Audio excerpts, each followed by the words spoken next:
नाजरीन इकराम अस्सलाम वालेकुम वरहमतुल्लाहि वबरकातुहू। करावली न्यूज की आज की खुसूसी वीडियो रिपोर्ट में आपका खैर मकदम है। मैं हूं आपका मेजबान नसीमुल गनी शाहबंदरी।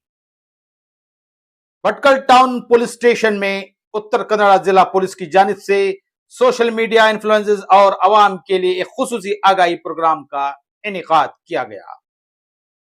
इस प्रोग्राम में DYSP B Girish, circle inspector Diwakar PM और police sub inspector Naveen Naik ने सोशल मीडिया के जिम्मेदाराना इस्तेमाल पर अहम रहनुमाई फराहम की।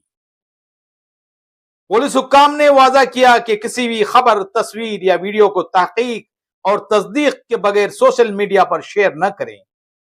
उन्होंने खबरदार किया कि दूसरे शहरों या रियासतों के वाकयात को भटकल से जोड़कर या अवाम में खौफ, हराज और बदअमनी फैलाने की नीयत से पोस्ट करना संगीन जुर्म है। ऐसे अफराद के खिलाफ मुकदमा दर्ज होने के साथ कानून के मुताबिक 3 साल तक कैद और जुर्माने की कार्रवाई भी हो सकती है। पुलिस ने अवाम को ऑनलाइन फ्रॉड, चोरी और दिगर जराइम से मुतालिक गैर मुस्दका इत्तलात फौरन व्हाट्सएप स्टेटस या सोशल मीडिया पर शेयर न करने की भी हिदायत दी। इसके अलावा शहरियों से अपील की गई कि ओटीपी, बैंक की तफसीलात और दिगर जाती मालूमात किसी नामालूम शख्स के साथ हरगिज शेयर न करें और साइबर फ्रॉड की सूरत में फौरी तौर पर पुलिस से राबिता करें। प्रोग्राम के इख्तिताम पर पुलिस हक्काम ने तमाम सोशल मीडिया सार्फिन से अपील की कि वो जिम्मेदार शहरी बने, हर खबर की तस्दीक करें और सिर्फ मुस्तनद मालूमात ही आवाम तक पहुंचाए ताकि भटकल का पुरअमन माहौल बरकरार रहे। देखिए हमारी ये वीडियो रिपोर्ट और हमें इजाजत दें। ನಮ್ಮ ಜವಾಬ್ದಾರಿಗಳಿದೆ ಅದರ ಸಲುವಾಗಿ ಒಂದು ಕಾನೂನು ಅರಿವು ಕಾರ್ಯಾಗಾರವನ್ನ ಇಟ್ಟುಕೊಂಡಿದ್ದೇವೆ। ಈ ಒಂದು ಕರೆಗೆ ತಾವೆಲ್ಲರೂ ಆಗಮಿಸಿದ್ರಿ, ತಮಗೆಲ್ಲರಿಗೂ ಆತ್ಮೀಯವಾಗಿ ಸ್ವಾಗತವನ್ನು ಕೋರುತ್ತೇನೆ। ಕಾರ್ಯಕ್ರಮದ ಒಂದು ಬ್ರೀಫ್ ಹೇಳಬೇಕಂತ ಹೇಳಿದ್ರೆ, ಇತ್ತೀಚೆಗೆ ನಾವು ಪ್ರತಿಯೊಬ್ಬರು ಅಪ್ಗ್ರೇಡ್ ಆಗಿದ್ದೇವೆ।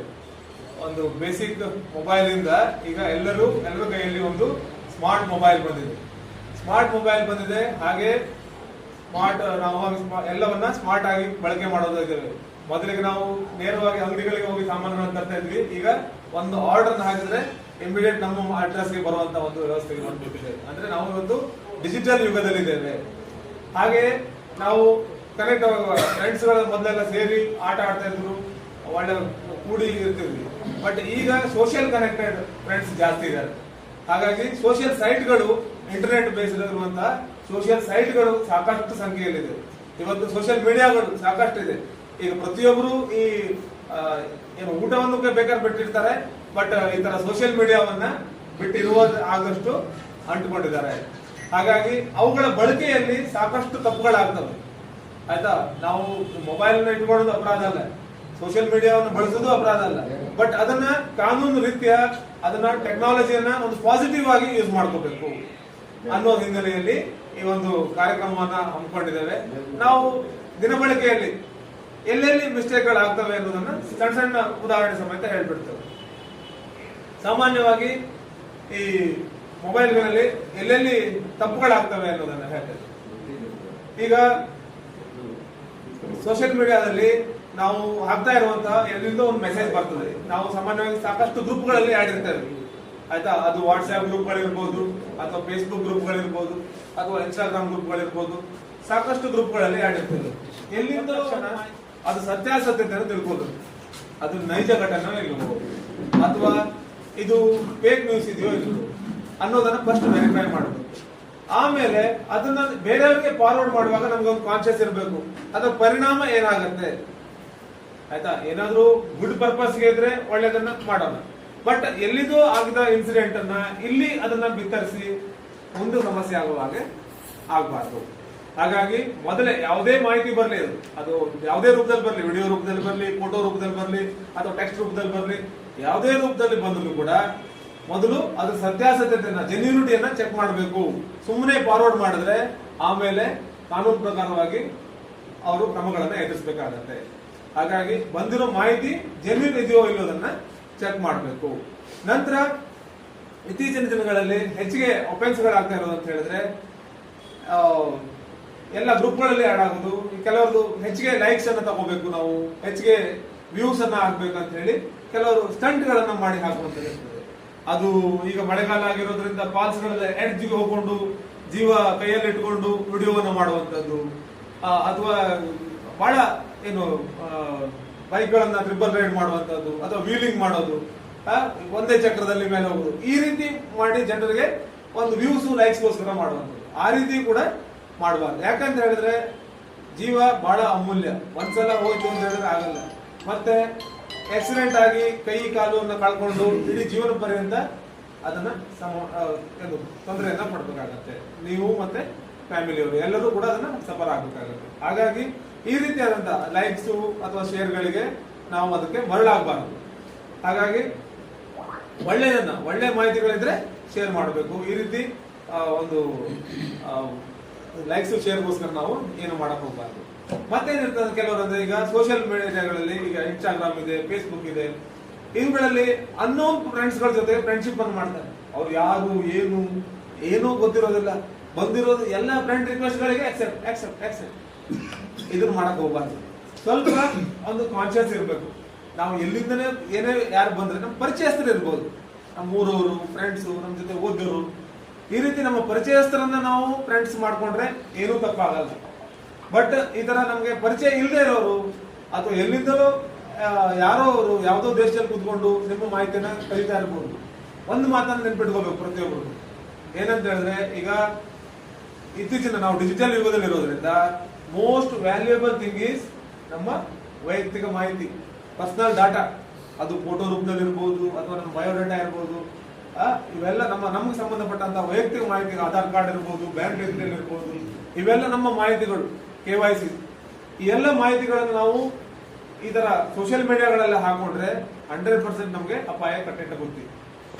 ಹಾಗಾಗಿ ಯಾರೇ ಸೋಷಿಯಲ್ ಮೀಡಿಯಾದಲ್ಲಿ ಅನ್ನೋನ್ ಪರ್ಸನ್ಗಳಿಂದ ಫ್ರೆಂಡ್ ರಿಕ್ವೆಸ್ಟ್ ಬಂದ್ರೆ ಅದನ್ನ ನಾವು ರಿಕ್ವೆಸ್ಟ್ ಅನ್ನ ಆಕ್ಸೆಪ್ಟ್ ಮಾಡಕ್ ಹೋಗಬಾರ್ದು. ಫಸ್ಟ್ ನಮ್ಮ ಅಕೌಂಟ್ ಸೆಕ್ಯೂರ್ ಆಗಿರ್ಬೇಕು, ಆಯ್ತಾ. ಒಂದು ಡಿಜಿಟಲ್ ಪ್ಲಾಟ್ಫಾರ್ಮ್ ಏನಿದೆಯಲ್ಲ ಒಂದು ಸೆಕ್ಯೂರ್ ಆಗಿರುವ ಹಾಗೆ ನೋಡ್ಕೋಬೇಕು. ಹಾಗಾಗಿ ಕೆಲವರಿಗೆ ಏನಿರ್ತದೆ, ಈ ಏನ್ ನಾವು ಒಂದ್ಸಲ ನೋಡಿ ಡಿಲೀಟ್ ಮಾಡ್ಬಿಟ್ರೆ ಏನು ಗೊತ್ತಾಗಲ್ಲ ಅನ್ನುವಂತ ಮಾಹಿತಿ ಇರ್ತದೆ, ತಪ್ಪು ಮಾಹಿತಿ ಇರ್ತದೆ, ತಪ್ಪು ಅದು, ಆಯ್ತಾ. ನಾವು ಏನು ಫುಟ್ ಪ್ರಿಂಟ್, ಫಿಂಗರ್ ಪ್ರಿಂಟ್ ಹಾಗೆ ಡಿಜಿಟಲ್ ಫುಟ್ ಪ್ರಿಂಟ್ ಇಂಪಾರ್ಟೆಂಟ್ ಇರ್ತದೆ. ನಾವು ಯಾವುದೇ ಒಂದು ಸೈಟ್ ಅಲ್ಲಿ ಹೋಗಿ, ಆಯ್ತಾ, ಇಂಟರ್ನೆಟ್ ಅಲ್ಲಿ ಏನು ಬ್ರೌಸ್ ಮಾಡಿದ್ರು, ಎಷ್ಟು ಟೈಮ್ ಅನ್ನು ಸ್ಪೆಂಡ್ ಮಾಡಿದ್ರು, ಯಾವ ಸೈಟ್ ಅಲ್ಲಿ ವಿಸಿಟ್ ಮಾಡಿದ್ರು, ಇದರೆಲ್ಲ ಸಂಪೂರ್ಣವಾದ ಮಾಹಿತಿ ನಾವು ಬಳಕೆ ಮಾಡ್ತಾ ಇರುವಂತ ನಮ್ಮ ಮೊಬೈಲ್ ಅಲ್ಲೇ ಇರ್ತದೆ.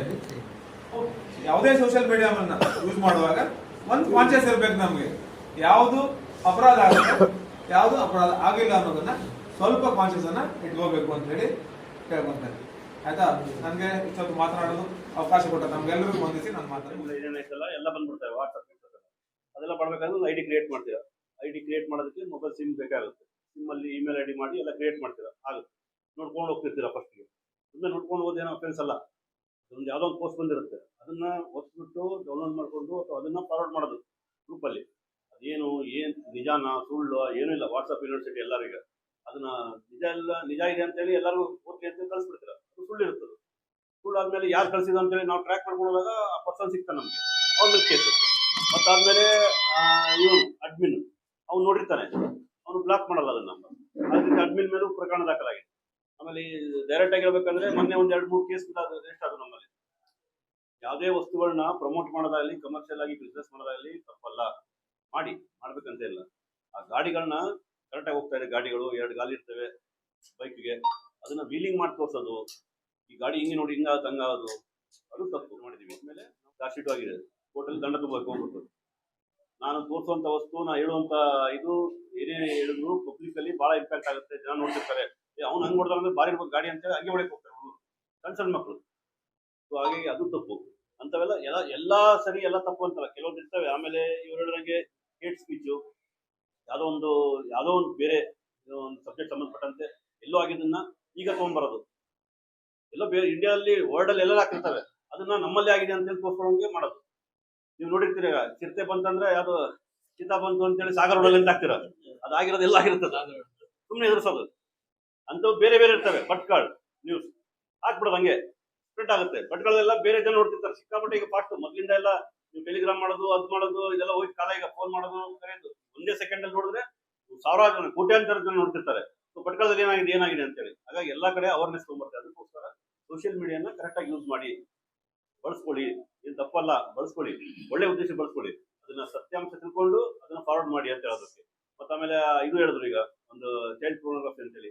ಎಲ್ಲರಿಗೂ ಮಾನವ ಸಹಜ ಅಂತ ಹೇಳ್ಬೇಕಾದ್ರೆ ವೆಬ್ಸೈಟ್ ಅದು ಇದು ನೋಡ್ತಿರ್ತಾರೆ.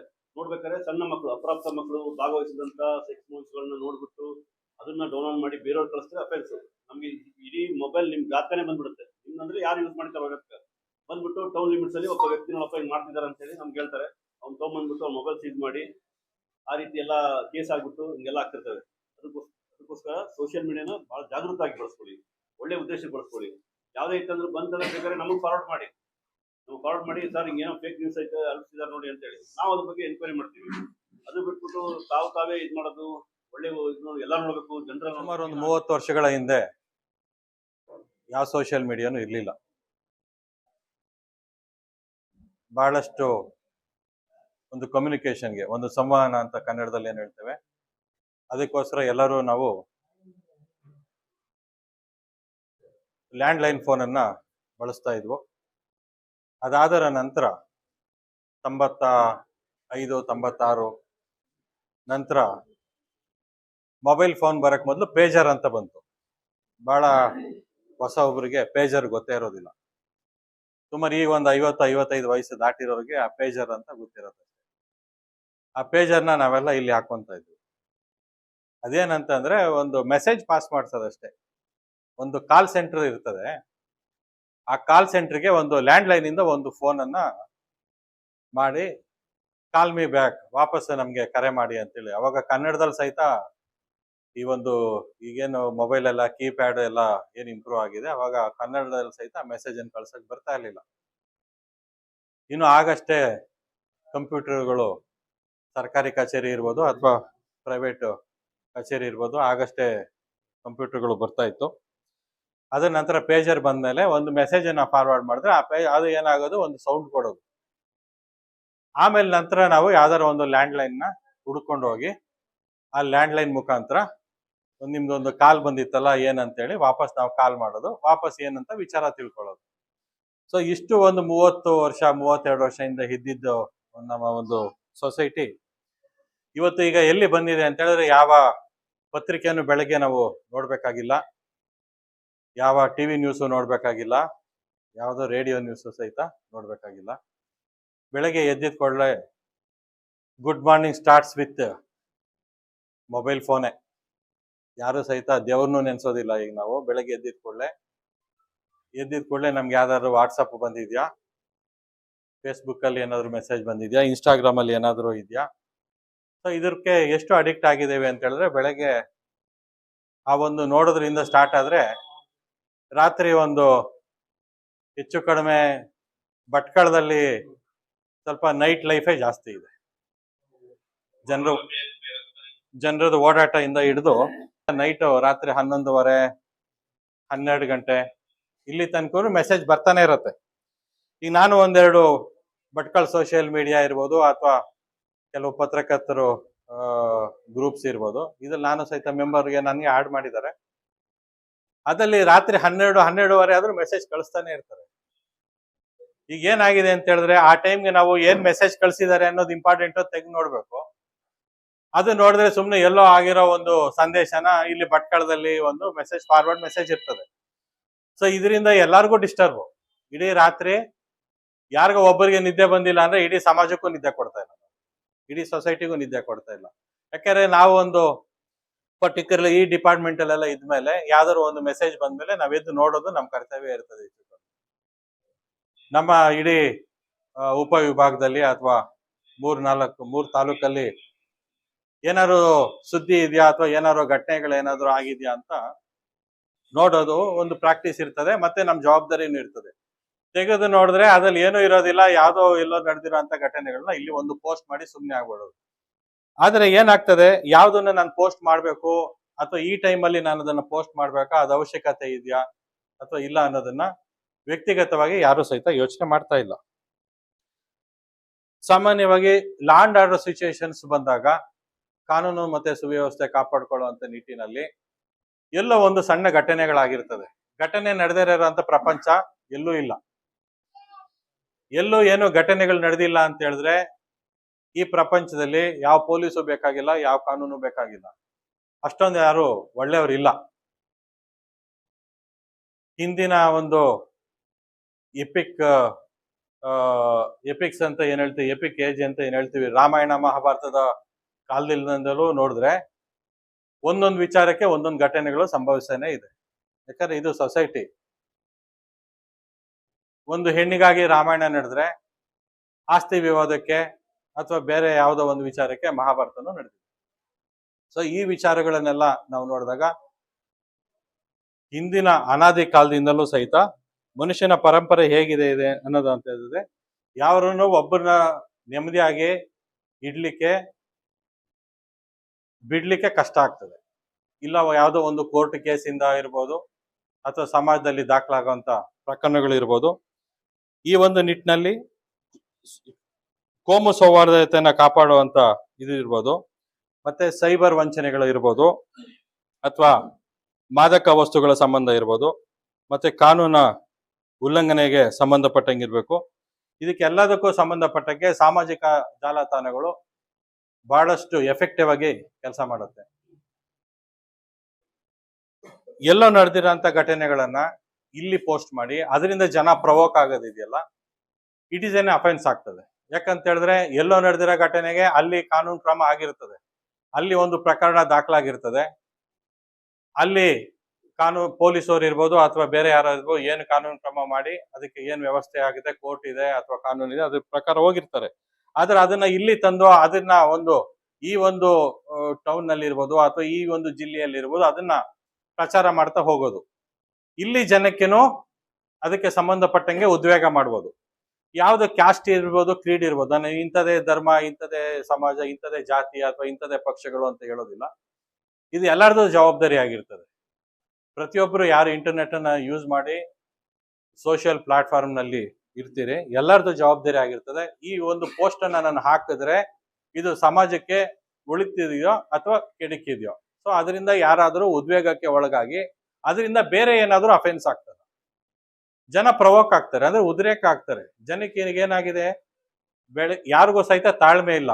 ಸಾಮಾನ್ಯ ನಾವು ಪ್ರಿಂಟ್ ಮೀಡಿಯಾ ಅಂತ ಹೇಳ್ತೀವಿ. ಪ್ರಿಂಟ್ ಮೀಡಿಯಾದಲ್ಲಿ ಏನಾಗುತ್ತೆ, ಬಹಳಷ್ಟು ಯೋಚನೆ ಮಾಡಿ ಅವರ ರಿಪೋರ್ಟರ್ ಜೊತೆ ಡಿಸ್ಕಸ್ ಮಾಡಿ ಇರ್ಬೋದು. ಕೆಲವು ಈಗ ನಮ್ಮ ಎಲ್ಲ ಮೀಡಿಯಾದವರೆಲ್ಲ ಬಂದಿದ್ದೀರಾ, ಕೊನೆಗೆ ನಿರ್ಧಾರಗಳನ್ನ ತಗೊಂತಾರೆ. ಹೌದು ಇದು ನಿಜಾನೋ ಅಥವಾ ಸುಳ್ಳು ಅಂತ ಯಾವ್ದಾದ್ರು ಅಧಿಕಾರಿಗಳಿಗೆ ಫೋನ್ ಮಾಡಿ ಕೇಳ್ಕೊಂತಾರೆ, ಅಥವಾ ಪೊಲೀಸ್ ಠಾಣೆಗಿರ್ಬೋದು ಅಥವಾ ಬೇರೆ ಕಚೇರಿಗಳಿಗೆ ಫೋನ್ ಮಾಡಿ ತಿಳ್ಕೊಬಹುದು. ಆದ್ರೆ ಬೇರೆ ಈಗೇನು ಯಂಗ್ ಜನರೇಷನ್ ಏನು ಸೋಷಿಯಲ್ ಮೀಡಿಯಾದಲ್ಲಿ ಇದ್ದಾರೆ, ಅವ್ರು ಯಾವ್ದನ್ನು ಸಹಿತ ವಿವೇಚನೆಗೆ ಒಳಗಾಗಿ ಅದು ನಿಜಾನ ಸುಳ್ಳು ಅಂತ ಹೇಳೋದಕ್ಕಿಂತ ವೆರಿಫೈ ಮಾಡೋದಕ್ಕಿಂತ ಮೊದಲೇ ಅದನ್ನ ಫಸ್ಟ್ ಸಾಮಾಜಿಕ ಜಾಲತಾಣದಲ್ಲಿ ಆಗೋ ಒಂದು ಅಭ್ಯಾಸಗಳು ಇರ್ತವೆ. ಸೊ ಇದ್ರ ಪ್ರಕಾರ ನೆಕ್ಸ್ಟ್ ನಾವು ಹೇಳೋದಾದ್ರೆ ಸೈಬರ್ ವಂಚನೆಗಳು. ಸಾಮಾಜಿಕ ಜಾಲತಾಣದಲ್ಲಿ ಈಗ ಮೊನ್ನೆ ಭಟ್ಕಳ ಗ್ರಾಮೀಣ ಸ್ಟೇಷನ್ ಅಲ್ಲೂ ಸಹಿತ ಒಂದು ಪ್ರಕರಣ ದಾಖಲಾಯಿತು. ಒಂದು ಗಂಡ ಹೆಂಡತಿಗೆ ಒಂದು ಲೋನ್ ಬೇಕಾಗ್ತದೆ. ಸೊ ಯಾರೋ ಒಬ್ರು ಹೀಗೆ ಸಂಪರ್ಕಿಸ್ತಾರೆ, ನಿಮ್ಗೆ ಲೋನ್ ನಾವು ಮಾಡಿಸ್ಕೊಡ್ತೀವಿ. ಅವರಿಗೆ ಜವಾಹರಲಾಲ್ ಇದು ರೋಜ್ಗಾರ್ ಯೋಜನೆದ ಯಾವ್ದೋ ಒಂದು ಮನೆಯದು ಲೋನ್ ಬೇಕು ಅಥವಾ SBI ಅಲ್ಲೋ. ಅವ್ರಿಗೆ ವಯಸ್ಸು ಒಂದು 70 ವರ್ಷ ಆಗಿದೆ. 70 ವರ್ಷ ಆಗಿರೋದ್ರಿಂದ ಅವರು ಲೋಕಲ್ ಬ್ಯಾಂಕ್ ಅಲ್ಲಿ ಅಥವಾ ನ್ಯಾಷನಲೈಸ್ ಬ್ಯಾಂಕ್ ಎಲ್ಲ ಹೋಗಿದ್ದಾರೆ, ಅವ್ರಿಗೆ ಲೋನ್ ಸಿಕ್ಕಿಲ್ಲ. ಯಾವ್ದೋ ಈ ತರ ಕಾಲ್ ಬರುತ್ತೆ, ಫೇಕ್ ಕಾಲ್ಸ್. ಆ ಫೇಕ್ ಕಾಲ್ಸ್ ನ ನಂಬ್ಕೊಂಡು ಏನ್ ಮಾಡ್ತಾರೆ, ಆಯ್ತು ನಿಮ್ಗೆ ಲೋನ್ ಕೊಡ್ತೀವಿ ಅಂತ ಹೇಳ್ತಾರೆ. ಇವ್ರಿಗೆ ಆಕ್ಚುಲಿ ಬೇಕಾಗಿದ್ದು ಒಂದು 25-30 ಲಕ್ಷ ರೂಪಾಯಿ ಲೋನು. ಆ ಒಂದು ಫೋನ್ ಇವ್ರಿಗೆ ಇನ್ಫ್ಲೂಯೆನ್ಸ್ ಮಾಡಿ ಇವ್ರನ್ನ ವಿಶ್ವಾಸಕ್ಕೆ ತಗೊಂಡು ನಿಮ್ಗೆ ಸುಮಾರು ಅಷ್ಟು ಕೋಟಿ ಲೋನ್ ಆಗತ್ತೆ, ಇಷ್ಟು ಕೋಟಿ ಲೋನ್ ಆಗತ್ತೆ ಅಂತ ಅವ್ರಿಗೆ ನಂಬಿಸಿ 65 ಲಕ್ಷ ರೂಪಾಯಿ ಇವರು ದುಡ್ಡೇ ಹಾಕಿಸ್ಕೊಂಡ್ಬಿಟ್ಟಿದ್ದಾರೆ. ಗಂಡ ಹೆಂಡತಿ ಪಾಪ ಆಗಿದೆ, ಒಂದು 50-55 ವಯಸ್ಸಾಗಿದೆ. ಇವ್ರು ಬೇಕಾಗಿರೋದು 25 ಲಕ್ಷ ರೂಪಾಯಿ ಮನೆ ಲೋನ್ಗೆ. ಅಲ್ಲಿ ಇಲ್ಲಿ ಸಾಲ ಮಾಡಿ ಮನೇಲಿ ಇದ್ದಿದ್ದ ಬಂಗಾರ ಎಲ್ಲ ಅಡಮಾನ ಇಟ್ಟು 65 ಲಕ್ಷ ರೂಪಾಯಿ ಅವ್ರಿಗೆ ಹಾಕಿದ್ದಾರೆ. ಇದನ್ನ ಕಳೆದ 3 ವರ್ಷದಿಂದ ಮಾಡ್ತಾ ಇದ್ದಾರೆ. ಅವ್ರು ಕೇಳ್ದಾಗೆಲ್ಲ ಹಾಕೋದು, ಇಲ್ಲ ನಿಮ್ಗೆ ಇನ್ನೂ ಹೆಚ್ಚಿಗೆ ಲೋನ್ ಸ್ಯಾಂಕ್ಷನ್ ಆಗ್ತಾ ಇದೆ, ಅಲ್ಲಿಂದ ಅಪ್ರೂವಲ್ ಆಗಬೇಕು, ಇಲ್ಲಿಂದ ಅಪ್ರೂವಲ್ ಆಗಬೇಕು. ಹೀಗೆ ಅವ್ರನ್ನ ನಂಬಿಸಿ ಏನಾಗಿದೆ, ಈಗ ಅಟ್ಲೀಸ್ಟ್ ಅವರು ಇಷ್ಟೆಲ್ಲ ಪತ್ರಿಕೆಗಳ ಬರುತ್ತೆ, ಟಿವಿಯಲ್ಲಿ ಬರುತ್ತೆ, ಯಾವ್ದು ಸಹಿತ ಅವರು ಮನಸ್ಥಿತಿ ಹೇಗಾಗಿದೆ ಅಂತ ಹೇಳಿದ್ರೆ ಯಾರನ್ನೋ ಒಬ್ಬನ ನಂಬಿಡ್ತಾರೆ. ಸೋಷಿಯಲ್ ಮೀಡಿಯಾದಲ್ಲಿ ಆಗೋಂಥದ್ದು ವ್ಯವಸ್ಥೆ ಅದೇ ತರನೇ. ಒಬ್ಬರನ್ನ ನಂಬಿ ಇವರ ಬೇಕಾಗಿರೋ 25 ಲಕ್ಷ ರೂಪಾಯಿಗೆ 65 ಲಕ್ಷ ರೂಪಾಯಿ ಕಳ್ಕೊಂಡು ಈಗ ಬಂದು ಪೊಲೀಸ್ ಠಾಣೆಯಲ್ಲಿ FIR ಕೊಟ್ಟಿದ್ದಾರೆ. ಅದನ್ನೆಲ್ಲ ವೆರಿಫೈ ಮಾಡಿ ನಾವು ತನಿಖೆಯಲ್ಲಿ ಮಾಡಕ್ ಹೋದಾಗ ಯಾರು ಸಹಿತ ಆರೋಪಿಗಳು ಇಲ್ಲಿ ಯಾರು ಇಲ್ಲ.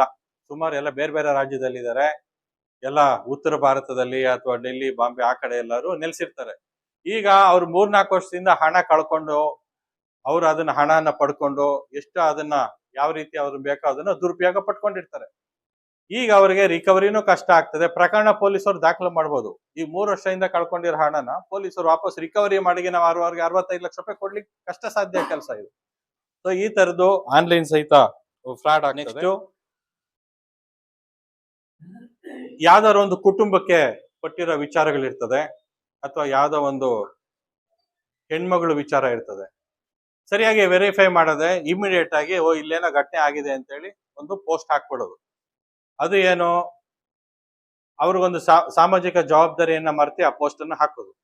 ಅದರಿಂದ ಅವ್ರ ಕುಟುಂಬಕ್ಕೆ ಏನ್ ಸಮಸ್ಯೆ ಆಗತ್ತೆ, ಅವರ ಗೌರವ ಎಲ್ಲಿ ಹಾಳಾಗತ್ತೆ ಅನ್ನೋದನ್ನ ಯಾರು ಯೋಚನೆ ಮಾಡೋದಿಲ್ಲ.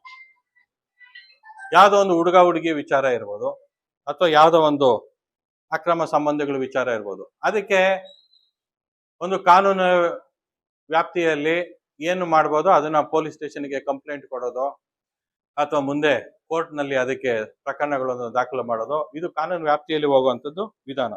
ಅದೇ ಬಿಟ್ಟು ಇವನಿಗೆ ಯಾರ್ದೋ ಪಕ್ಕದ ಮನೆ ವಿಚಾರ, ಇವನು ಬೇಡದೇ ಇರೋ ವಿಚಾರನ ತಗೊಂಡೋಗಿ ಅವ್ರಿಗೆ ಹಾಕಿ ಅವರನ್ನ ಮಾನಸಿಕ ನೆಮ್ಮದಿನೂ ಹಾಳು ಮಾಡೋದು. ಅವ್ರ ಕುಟುಂಬದಲ್ಲಿ ಏನೋ ಒಂದು ಗುಟ್ಟನ್ನ ಕಾಪಾಡಿಕೊಂಡು ಅವ್ರವರೇ ಏನು ಪರಿಹಾರ ಮಾಡ್ಕೊಬೇಕಾಗಿರೋ ವಿಚಾರನ ಪಬ್ಲಿಕ್ ಮುಂದೆ ತಂದ್ಬಿಡೋದು. ಅವ್ರೇನಾಗತ್ತೆ, ನೆಕ್ಸ್ಟ್ ಮುಂದಿನ ದಿನದಲ್ಲಿ ಅವರು ತಲೆ ಎತ್ಕೊಂಡು ಬೀದಿನಲ್ಲಿ ಓಡಾಡ್ಲಿಕ್ಕೂ ಆಗೋದಿಲ್ಲ. ಸೊ ಈ ತರದ ಸಹಿತ ಕೆಲವನ್ನ ಮಾಡ್ತಾ ಇರೋದು. ಮತ್ ಕೆಲವು ಟೈಮ್ ಏನಾಗ್ತದೆ, ಫೇಕ್ ನ್ಯೂಸ್ ಹಾಕಿದಾಗ ಅಥವಾ ಅದನ್ನ ವೆರಿಫೈ ಮಾಡದೆ ಹಾಕಿದಾಗ ಯಾವುದೇ ಪ್ರತಿಭಟನೆಗಳು ಸ್ಟಾರ್ಟ್ ಆಗ್ಬೋದು ಅಥವಾ ರಸ್ತೆ ತಡೆಗಳು ಸ್ಟಾರ್ಟ್ ಆಗ್ಬೋದು. ಸೊ ನಾನು ಅದಕ್ಕೆ ಹೇಳಿದೆ, ಒಂದು ಸಣ್ಣ ಒಂದು ನ್ಯೂಸು ಅದು ಹೋಗಿ ಎಲ್ಲೋ ಒಂದ್ ಕಡೆ ಹೋಗಿ ಕೂತ್ಕೊಂಡು ಯಾರಿಗೋ ಒಂದು ಕೇಸ್ ಮಾಡಿ ಯಾರ್ಯಾರಿಗೋ ಅರೆಸ್ಟ್ ಆಗಿ ಯಾರೋ ಹೋಗಿ ಜೈಲ್ ಸೇರ್ಕೊಳ್ಳೋ ಅಂತ ಪ್ರಸಂಗಗಳು ಬರ್ತದೆ. ಸೊ ಅದಕ್ಕೆ ಜವಾಬ್ದಾರಿಯುತವಾಗಿ ಇದನ್ನ ಬಳಸಬೇಕು ಅಂತ ಅದು ಒಂದು. ಮತ್ತೆ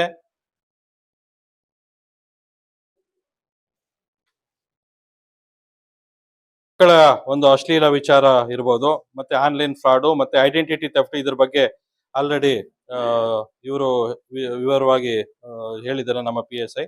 ಸೊ ಇದಕ್ಕೆ ಸಂಬಂಧಪಟ್ಟಂತೆ ಕಾನೂನಲ್ಲಿ ಏನೇನು ಇದು ಕ್ರಮಗಳು ತಗೊಬೋದು ಅಂದ್ರೆ, BNS ಕಲಮು 125, 192, 196, 299 ಇದ್ರ ಪ್ರಕಾರ 1 ರಿಂದ 3 ವರ್ಷ ಒಳಗಡೆ ಜೈಲು ಶಿಕ್ಷೆ ಆಗತ್ತೆ. ಏನಂತ ಹೇಳಿದ್ರೆ, ಯಾವುದೇ ಗಲಭೆಗೆ ಕುಮ್ಮಕ್ಕಿ ಕೊಟ್ಟು ಒಂದು ಮೆಸೇಜ್ ಹಾಕೋದಿರ್ಬೋದು ಅಥವಾ ಧರ್ಮ ಮತ್ತೆ ಜಾತಿಗೆ ಸಂಬಂಧಪಟ್ಟಂಗೆ ಯಾರಾದ್ರೂ ಅನಾವಶ್ಯಕವಾಗಿ ಸುಳ್ಳು ಸುದ್ದಿಗಳನ್ನ ಹರಡೋದಿರ್ಬೋದು, ಇದಕ್ಕೆ ಸಂಬಂಧಪಟ್ಟಂಗೆ ಅಥವಾ ಧಾರ್ಮಿಕ ಭಾವನೆಗಳಿಗೆ ಯಾರಾದ್ರೂ ಕುಂದು ಬರೋ ತರ ಯಾರಾದ್ರೂ ಪೋಸ್ಟ್ ಮಾಡಿದ್ರೆ, ಸೊ ಇದ್ರ ಪ್ರಕಾರ 1 ರಿಂದ 3 ವರ್ಷ ಜೈಲ್ ಶಿಕ್ಷೆ ಸಹಿತ ಇರ್ತದೆ. ಮತ್ತೆ ಪ್ರತಿಯೊಬ್ಬರು ವ್ಯಕ್ತಿಯರು ಒಂದೊಂದು ಪ್ರೈವೇಟ್ ಲೈಫ್ ಅಂತ ಇರ್ತದೆ. ಆ ಖಾಸಗಿ ಒಂದು ಲೈಫ್ ಏನಿರುತ್ತೆ ಅದಕ್ಕೆ ಯಾರು ಸಹಿತ ಧಕ್ಕೆ ತರ್ಲಿಕ್ಕೆ ಆಗೋದಿಲ್ಲ. ಸೊ ಅಂತ ಪ್ರಕರಣಗಳು ಸಹಿತ ನಾವು ಈ ನಡುವೆ ಅದನ್ನ ಕೇಸಸ್ ಅನ್ನ ನಾವು ಪ್ರಕರಣವನ್ನು ದಾಖಲಿಸ್ತಾ ಇದೀವಿ. ನಿನ್ನೆ ಸಹಿತ ಒಂದು ಪ್ರಕರಣ ದಾಖಲಾಗಿದೆ. ಆಮೇಲೆ ಕೇಳಿದ್ರೆ ಅದನ್ನ ಐಡೆಂಟಿಟಿ ಮರೆಮಾಚೋದು. ಅದ್ರಲ್ಲಿ ಹಾಕಿರೋನು ಪೋಸ್ಟ್ ಒಬ್ಬ ವ್ಯಕ್ತಿ ಹಾಕಿದಾನೆ, ಆದ್ರೆ ಉಪಯೋಗಿಸ್ಕೊಂಡಿರೋದು ಬೇರೆ ಯಾರೋ ಒಬ್ಬ ವ್ಯಕ್ತಿಯನ್ನ ಅವನ ಹೆಸರನ್ನು ಉಪಯೋಗಿಸ್ಕೊಂಡು ಇಂಪರ್ಸನೇಷನ್ ಅಂದ್ರೆ ಬೇರೆ ಅವರ ಹೆಸರನ್ನು ಉಪಯೋಗಿಸ್ಕೊಂಡು ಹಾಕಿದ್ದಾರೆ. ಸೊ ಅದ್ರ ಪ್ರಕರಣ ನಿನ್ನೆ ಒಂದು ಪ್ರಕರಣವನ್ನು ದಾಖಲು ಮಾಡಿದೀವಿ. ಸೊ ಇಷ್ಟು ಒಂದು ಸೋಷಿಯಲ್ ಮೀಡಿಯಾ ಬಗ್ಗೆ ಯಾವ ರೀತಿ ನಾವು ಕಾಳಜಿಯನ್ನ ವಹಿಸ್ಬೇಕು ಅನ್ನೋದ್ರ ಬಗ್ಗೆ ಕೆಲವೊಂದು ಕಾರ್ಯಾಗಾರಗಳು ಇನ್ನೂ ಇದು ಪದೇ ಪದೇ ಆಗತ್ತೆ. 1 ತಿಂಗಳು ಅಥವಾ 2 ತಿಂಗಳಿಗೆ ಒಂದೊಂದು ನಾವು ಅದನ್ನ ಮಾಡ್ತೇವೆ. ಇವತ್ತು ಆಕ್ಚುಲಿ ಜನ ಸಂಖ್ಯೆನೂ ಕಡಿಮೆ ಇದೆ. ಇದನ್ನು ಒಂದು ದೊಡ್ಡ ಮಟ್ಟದಲ್ಲಿ ಪುನಃ ಒಂದು ಅರಿವು ಮೂಡಿಸ್ಬೇಕಾಗಿದೆ. ಮತ್ತೆ ಕೆಲವು ಶಾಲೆ ಮತ್ತೆ ಕಾಲೇಜು ಲೆವೆಲಲ್ಲೂ ಸಹಿತ ಇದನ್ನ ಮಾಡ್ಬೇಕಾಗ್ತದೆ. ಯಾಕಂದ್ರೆ ಈಗಿನ ಯಂಗ್ ಜನರೇಷನ್ ಏನಾಗಿದೆ, ಅವ್ರಿಗೆ ಯಾವ್ದು ಸಾಮಾಜಿಕ ಜವಾಬ್ದಾರಿ ಅನ್ನೋದು ಇರೋದಿಲ್ಲ. ಹಾಗಾಗಿ ಅದನ್ನು ಸಹಿತ ನಾವು ಮುಂದಿನ ದಿನಗಳಲ್ಲಿ ಮಾಡ್ತೀವಿ ಅಂತ ಹೇಳ್ತಾ ನನ್ನ 2 ಮಾತನ್ನ ಮುಗಿಸ್ತೇನೆ. Thank you.